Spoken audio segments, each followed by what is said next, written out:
All right, now we have been learning about soft C and soft G. What is this word? Race.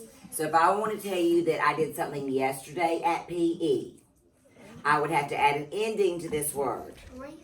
I would tell you yesterday I raced against my friends. So usually when we want to say something, make it end it, say it happened in the past, we add ed. But if I add ed right there, EE sticks together and says E, so that'd be raceed. Raceed. Do we ever say raceed? No.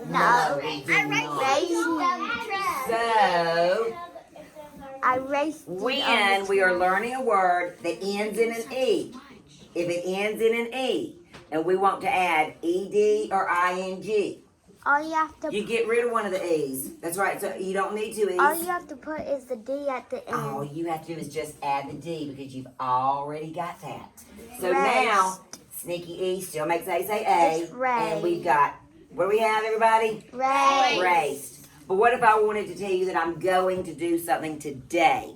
I will be racing my friends at PE. So I have to add what? ing. So watch what happens.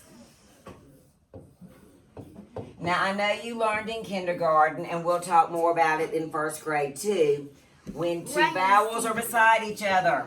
When two vowels go walking, the first one does the talking. Remember y'all, did y'all ever learn that last year? You may have been already out of school. But yes, when you've got two vowels beside each other, they work together to make a sound, and usually the first one says its name. We don't want to say racing, that would be weird. So what we have to do, hang on. What we have to do when we have got the word race, and we want it to say racing, you can't have two vowels together. This time, we're getting rid of the E. It's called dropping the E. Drop the E and add ing. Say that. Drop the E and add ing. So we're going to get rid of that E. And when we write it, we're just going to write ing.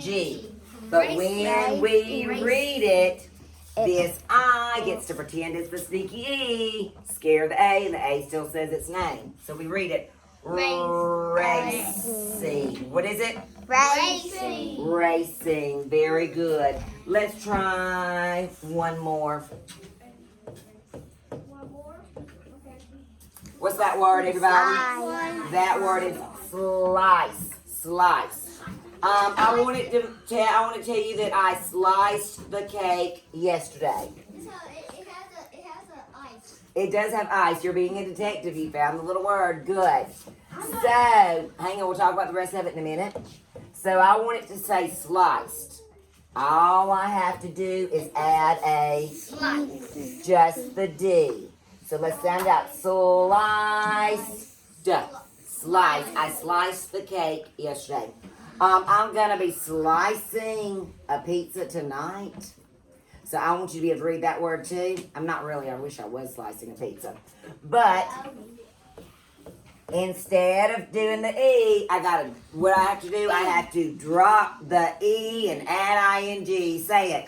Drop the E and add ing. You can chop it if you want to. Chop the E off. Got it. Put the E at the end. And add ing. Put the E at the bottom of it. There you go. We can remind us there. Oop, it fell. That'll remind us. All right. So now, I is going to pretend that it is the E. Slicing. Because remember, we learned that the sweet C sound, soft C, works for E, I, and Y. So that word is slicing. Good job, everybody.